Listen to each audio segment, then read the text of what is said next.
बाबा बाबा कह रहे हैं, मीठे बच्चे, यह पूज्य और पुजारी ज्ञान और भक्ति का बड़ा विस्मयादि खेल है। तुम्हें अब फिर से सतो प्रधान पूज्य बनना है। पतित पने की निशानी भी समाप्त करनी है। पतित पने की निशानी भी समाप्त करनी है। बाबा जब आते हैं तो कौन सा एक तराजू बच्चों को दिखाते हैं? ज्ञान और भक्ति का तराजू, जिसमें एक पुर पलड़ा है ज्ञान का, दूसरा है भक्ति का। अभी ज्ञान का पुर हल्का है, भक्ति का भारी है।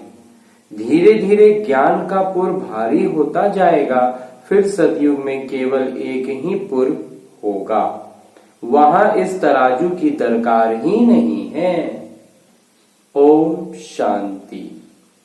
रूहानी बाबा मीठे मीठे रूहानी बच्चों को ज्ञान और भक्ति का राज समझा रहे हैं। यह तो अभी बच्चे जानते हैं कि बरोबर बाबा आए हुए हैं और हमको फिर से पूज्य देवी देवता बना रहे हैं। जो आसुरी संप्रदाय बन गए हैं वह अब फिर से दैवी संप्रदाय बन रहे हैं। अर्थात जब भक्ति का चक्र पूरा हो गया, अब भक्ति का चक्र पूरा हो गया। यह भी अब मालूम हुआ है कि भक्ति कब से शुरू हुई है, रावण राज्य कब से शुरू हुआ है, कब पूरा होता है, फिर राम राज्य कब से शुरू होता है। तुम बच्चों की बुद्धि में विश्व की इतिहास भूगोल है। बरोबर 4 युग हैं। अभी संगम युग का चक्र व नाटक चल रहा है। यह हम सब बच्चों की बुद्धि में बैठा। किसी की बुद्धि में बैठा? हम प्रजापिता ब्रह्मा मुख वंशावली ब्राह्मणों की बुद्धि में बैठा। किसी का नाम तो कहेंगे ना, सिवाय ब्राह्मणों के और कोई नाम नहीं निकाल सकते। यह खेल ही ऐसा बना हुआ है। ब्राह्मण फिर देवता फिर क्षत्रिय, ऐसा यह चक्र फिरता रहता है। तुम बच्चे अब याद की यात्रा सीख रहे हो अथवा पतित से पावन बन रहे हो। समझाना भी ऐसे होता है। अभी हम राम राज्य की स्थापना कर रहे हैं तो जरूर पहले रावण राज्य है। यह भी सिद्ध होता है अभी रावण राज्य है तो झाड़ बहुत बड़ा है। अभी हम पूज्य देवी देवता धर्म की स्थापना कर रहे हैं तो पुराना झाड़ समाप्त हो जाए, नए झाड़ की स्थापना हो रही है, कलम लग रही है। यह भी हिसाब किताब बच्चे समझते हैं। हम स्वयं पूज्य सतो प्रधान थे, फिर 84 जन्म बाद तमो प्रधान बने। पूज्य से पुजारी बने हैं, फिर से दोहराया जा रहा है। यह तो सहज समझने का है कि चक्र कैसे फिरता आया है। जैसे कलाकार शुरू से लेकर पिछाड़ी तक किरदार निभाते हैं ना, तो यह है बेहद का राज। ज्ञान और भक्ति का राज बुद्धि में अच्छी रीति जम गया है। हम ही पूज्य सतयुगी देवी देवता थे, फिर हम ही सीढ़ी उतरते पुजारी बने। रावण राज्य कब से शुरू हुआ, पूरी तिथि तारीख तुम जानते हो। हमने ऐसे ऐसे पुनर्जन्म लिया। पहले हम सूर्यवंशी देवी देवता थे, फिर चंद्रवंशी बने, अब फिर ब्राह्मण वंशी बनकर फिर हम देवता बनते हैं। अभी तुम ब्राह्मण वंशी व ईश्वरीय वंशी हो। तुम सब जानते हो कि हम सब ईश्वर की संतान हैं, इसलिए भाई भाई कहते हैं।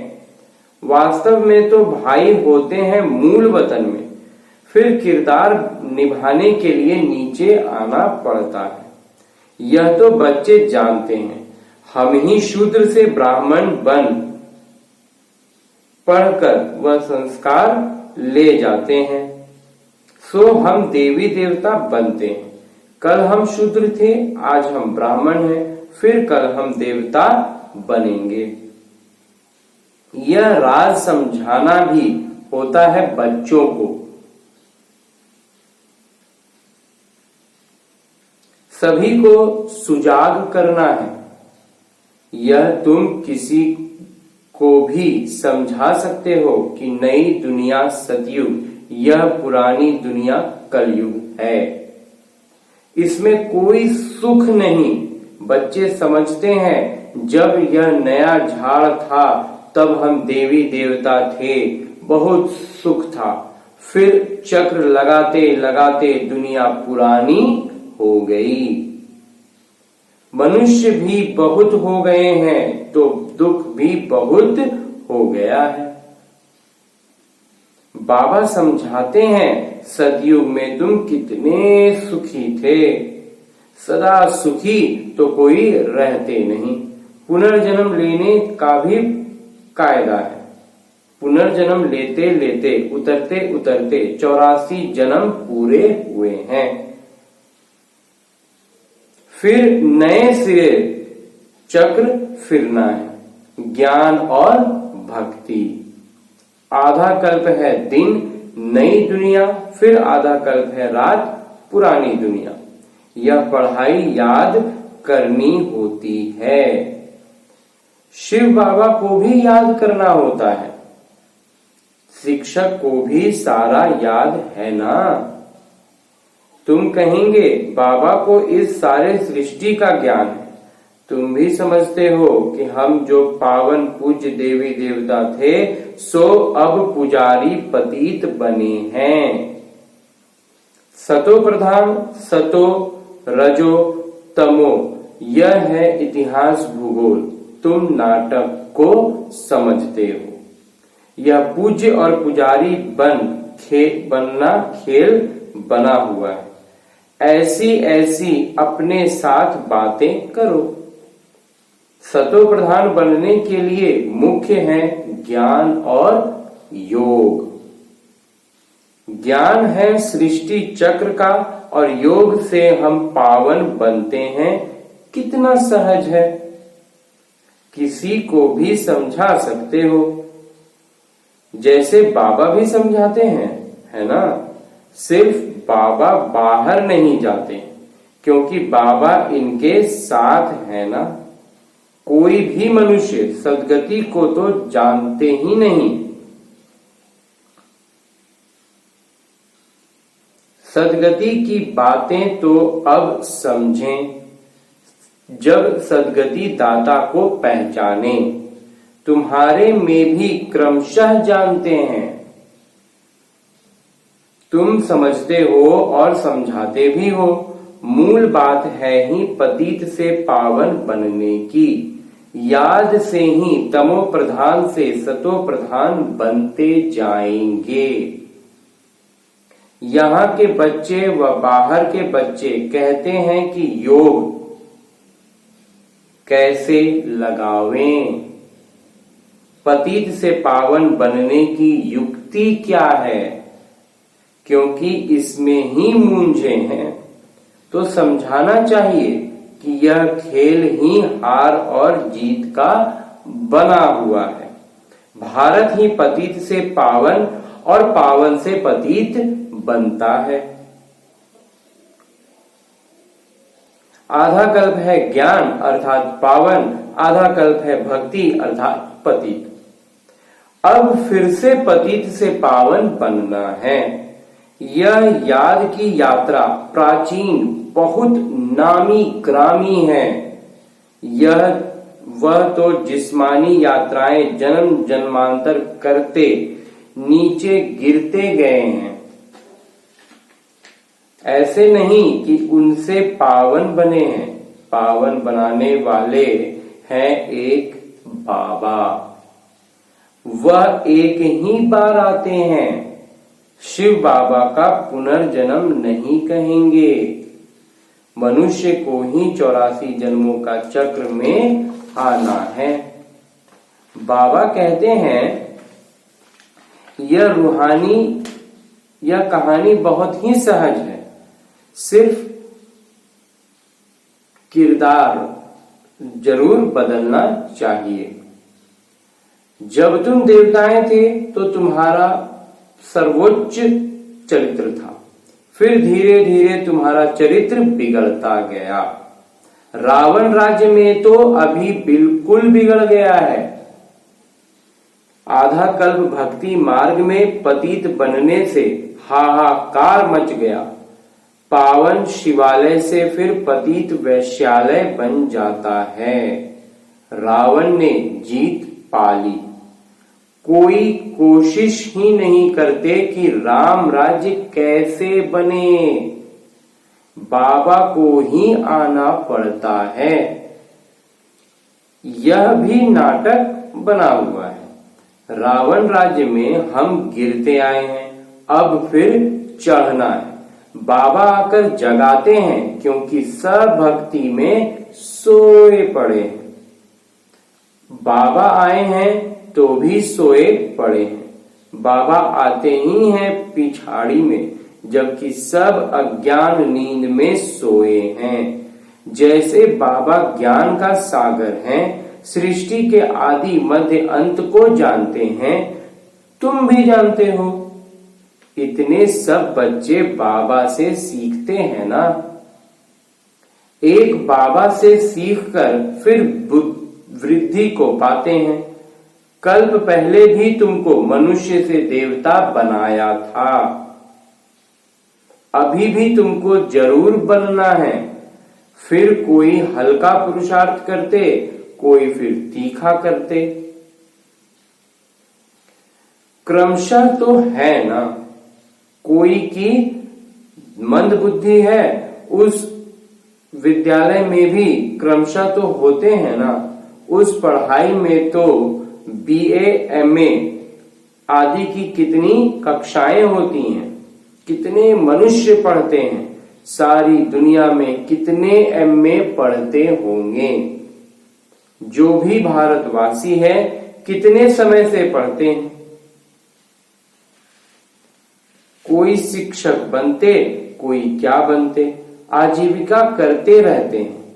अच्छा मर गया, फिर नए सिरे से जन्म ले पढ़ना पड़े। वहां सतयुग में MA आदि की पढ़ाई नहीं है। यह नाटक में अभी की नूंद है जो पढ़ते हैं, फिर कल्प बाद पढ़ेंगे। वहां यह किताब आदि कुछ भी नहीं होती। जो भक्ति मार्ग में होता है वह ज्ञान मार्ग में नहीं होता। भक्ति मार्ग में वह पढ़ाते आए हैं जो बीत गया, जो इतिहास हो गया। बाबा ने बताया है कब से राम राज्य, कब से रावण राज्य होता है। फिर हम कैसे नीचे उतरते गए। तुम्हारी बुद्धि में यह सब राज अच्छी तरह बैठ गया है। तुम्हें अब पुरुषार्थ करना है, ऊंचे से ऊंचा बनना है। परंतु राजाई में सब एक जैसे बन नहीं सकते। कोई तो अच्छी रीति पुरुषार्थ करते हैं पावन बनने के लिए, दैवी गुण धारण करते हैं। तुम्हारा ईश्वरीय रजिस्टर भी है। अपनी जांच करनी है कि हमारे में कोई अवगुण तो नहीं है। गाते हैं हम निर्गुण हारे में कोई गुण नहीं। सब समझते हैं हमारे में अवगुण है। जब हमारे में सब गुण थे तो हम सर्व गुण संपन्न 16 कला संपूर्ण थे। उन्हों का राज्य था, चित्र भी है। वहां यह मंदिर आदि नहीं होंगे, वहां भक्ति मार्ग का चिन्ह भी नहीं होगा। भक्ति मार्ग में फिर ज्ञान का रिंचक मात्र चिन्ह नहीं है। यह भी तुम क्रमशः जानते हो। जो अच्छी रीति पढ़कर धारण करते हैं तो स्पष्टीकरण भी आती रहती है। दिल में आता है कि बाबा जिससे हम विश्व की बादशाही लेते हैं उनका कितना मददगार बनना चाहिए। हम हैं ईश्वरीय संतान, बाबा आए ही हैं सबको सुखदाई बनाने, कभी कोई को दुख नहीं देते, बच्चों को कितना ऊंचा बनाते हैं। बाबा बार बार समझाते हैं अपने पास नोट रखो, किसी को दुख तो नहीं दिया। बाबा सबको सुख देते हैं, हम भी सुख देवें। यह जीवन ही बाबा की सेवा में लगाई है ना। बहुत मीठा बनने की कोशिश करनी है। कोई उल्टा सुल्टा बोले भी तो तुम शांत कर दो। सबको सुख दो, सबको सुख का रास्ता बताना है तो शांति धाम सुख धाम के मालिक बनेंगे। सुखदाई बनना है क्योंकि बाबा सदा सुखदाता है ना। जब बाबा सदा सुखदाता है तो हमें भी सुखदाई बनना है। सबके दुख दूर कर लेते हैं। बुद्धि में आता है हम बहुत सुख देने वाले थे। हम जब सुख में थे तो विकार का नामो निशान नहीं था। काम कटारी नहीं चलाते थे। सतयुग में कोई दुखी नहीं बनाते। बाबा फिर बच्चों को कहते हैं अपने को आत्मा समझो, आत्मा को ही पावन बनना है। आत्मा में कोई पतितपने की निशानी न रहे। दिन प्रतिदिन तुम उन्नति को पाते रहेंगे। नंबर वार यानी कि क्रमशः पुरुषार्थ अनुसार राजाई पाई थी, वहीं फिर पाने का पुरुषार्थ कर रहे हो। देखते रहते हो कि कौन कौन कितना पुरुषार्थ करते हैं, कितने को हम सुख देते हैं। बच्चे जानते हैं कि सतयुग में हम कोई को दुख नहीं देंगे। कम पुरुषार्थ करेंगे तो सजाएं खाकर कम पद पाएंगे। बेइज्जती होती है ना। कोई बच्चे तो बहुत सेवा करते हैं, म्यूजियम प्रदर्शनी में कितनी मेहनत करते हैं। यह प्रदर्शनियां संग्रहालय आदि भी बुद्धि को पाएंगे। तराजू में यह ज्ञान की तरफ भारी होता जाएगा। एक तरफ है ज्ञान, दूसरी तरफ है भक्ति। इस समय भक्ति का पुर यानी पलड़ा बहुत भारी है, एकदम नीचे पट पड़ जाता है। बहुत वजन भारी होकर एकदम तले में चले जाएंगे। उसमें जैसे 10 शेर और उसमें ज्ञान का एक पाव पड़ा है। भक्ति मार्ग में 10 शेर का वजन है और ज्ञान वाले पलड़े में एक पाव पड़ा है। फिर ज्ञान का एक तरफ भारी हो जाएगा। सतयुग में एक ही पुर पलड़ा होता है, फिर कलयुग में भी एक ही पलड़ा होता है। संगम पर 2 पलड़े हो जाते हैं। ज्ञान के पलड़े में कितने थोड़े हैं, कितना हल्का है। फिर ये वहां से ट्रांसफर हो इस तरफ भारत आएंगे, तब भक्ति खत्म हो जाएगी। फिर ज्ञान का एक पुर रह जाएगा। दूर 2 पुर होंगे ही नहीं। बाबा आकर तराजू में दिखाते हैं, काम ज्यादा भी होता रहता है, कम ज्यादा भी होता रहता है। कभी उस तरफ कभी इस तरफ भरतू हो जाते। ज्ञान में आकर फिर भक्ति के पलड़े में भरतू हो जाते। जो पक्के हैं वह तो जानते हैं स्थापना जरूर होनी है। जब हमारा राज्य होगा तब हम ही होंगे, फिर मूल वतन का पलड़ा ज्यादा हो जाएगा। वहां बहुत आत्माएं रहेंगी तो वह पुर ज्यादा हो जाएगा। फिर आधा कल्प बाद द्वापर में आते रहेंगे। इस रीति सृष्टि का चक्र फिरता रहता है। जब पतित हैं तब तराजू की दरकार ही नहीं। तराजू की दरकार ही तब होती है जब बाबा आते हैं। बाबा तराजू ले आते हैं। झाड़ का ज्ञान भी तुम्हारी बुद्धि में है। पहले कितना छोटा झाड़ फिर वृद्धि को पाता रहता है। सब पत्ते सूख कर खत्म हो जाते, फिर दोहराया जाता। पानी मिलने से फिर छोटे छोटे पत्ते वृद्धि को पाते हैं, फल देते हैं। हर वर्ष झाड़ खाली होगा, सब कुछ नया होगा। अभी देवी देवता धर्म वाले एक भी नहीं है। अभी देवी देवता धर्म वाले एक भी नहीं है। थे जरूर, उन्हों का राज्य था, परंतु कब यह भूल गए हैं। तुम ब्राह्मणों की कुल भी दिन प्रतिदिन वृद्धि को पाता जाता है। तो ऐसे ऐसे इस ज्ञान को मंथन करके धारण करते रहो और समझाते रहो।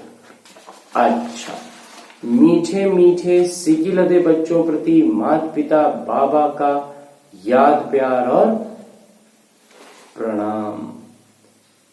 रूहानी बाबा के रूहानी बच्चों को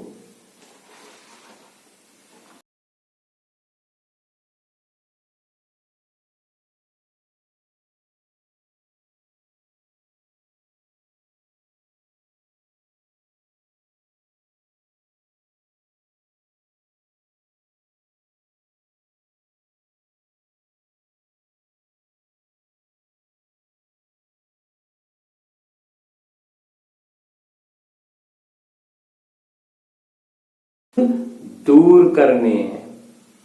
अपने रजिस्टर की जांच करनी है।